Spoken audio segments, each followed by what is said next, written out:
Football will never be safe, but it appears it will never be free of violence and brain injuries, not because of the people who run the NFL, but because of some of the jerks who actually play the game. League executives have been can't-miss punching bags, and Roger Goodell has earned most of that over the years. But the NFL, whether you agree with its methods or not, is trying to make the game safer, not for you or me, but for the players on the field. The league has devoted hundreds of millions of dollars to figuring out how to cut down on head injuries, improve equipment, study concussions, what causes them and how to prevent and treat them. That is indisputable fact. But this week it also emerged as an indisputable fact that as long as jerks like Pittsburgh safety Mike Mitchell are in uniform, football will never be safe for him and his teammates and his opponents. Because Mitchell doesn't want the game to be safer, and he told you that this week when he ranted for 4 minutes about how the game's gone soft and how attempts to protect his brain and his future are merely attempts to turn pro ball into flag football. Mitchell was actually complaining the NFL is working to police the kind of hits that will leave him and other players drooling, unable to put complete sentences together in shells of their current selves long after their playing days are over. The effects of repeated head-banging in sports like football are well known, exhaustively documented, and as former Giant Osi Umaniora told the Daily News this week, if you are a player who has a problem with trying to make the game safer, that is just the dumbest thing I've ever heard. Mitchell was not alone. Rookie Jets safeties Jamal Adams and Marcus May both agreed with Mitchell, but at least they recognized the rules that make their jobs harder are actually designed to protect them.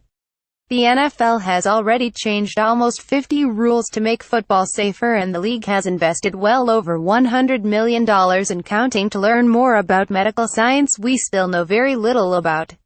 The league and its players are all privy to the same information and bleak stats that draw a clear connection between certain collisions and concussions. The NFL is trying to do something about it. But jerks like Mitchell don't seem to care. They're no different than someone who texts and drives and then complains about getting a ticket before he can kill someone or even himself.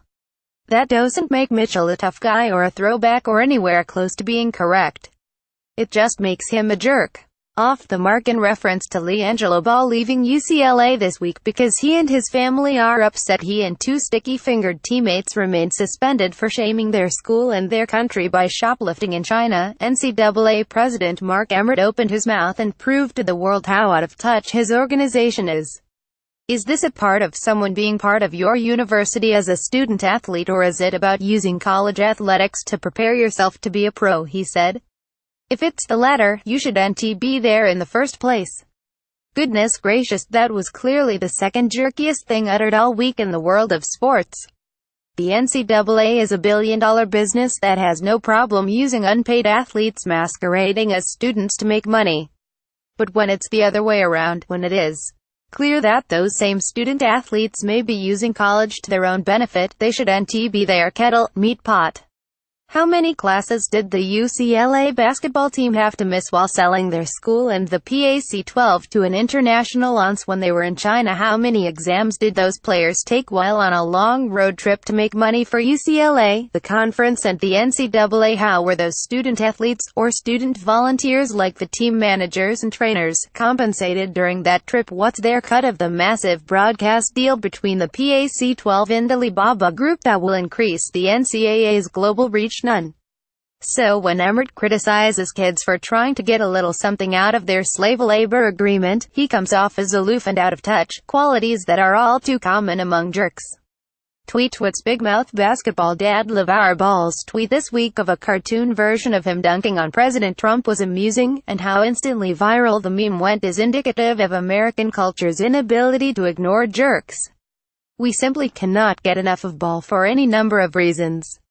According to Twitter user @ChrisRossi22, Ball's dunk on Trump was retweeted more than 50,000 times this week, which is more than any of Trump's tweets since November 19 when Trump was retweeted more than 76,000 times. And what did Trump write about that day? LeVar Ball. Now that the 3 basketball players are out of China and saved from years in jail, LeVar Ball, the father of LiAngelo, is unaccepting of what I did for his son, and that shoplifting is no big deal. I should have left them in jail. Donald J. Trump at Real Donald Trump, November 19, 2017. So what does that mean? We are all jerks. Debbie Downer. Finally, one of the telltale signs of being a complete jerk is you don't have anything nice to say about anyone or anything. Desperata to remain relevant, former ESPN reporter Britt McHenry made a lot of noise complaining last month when Colin Kaepernick was named the GQ Citizen of the Year. McHenry thought J.J. Watt, who raised $37 million for Hurricane Harvey victims, was a better choice. She tweeted her outrage at least 9 times in the middle of November, and went on TV to say basically the same thing, that J.J. Watt raised $37 million for Hurricane Harvey victims, but Kaepernick refused to stand for our national anthem.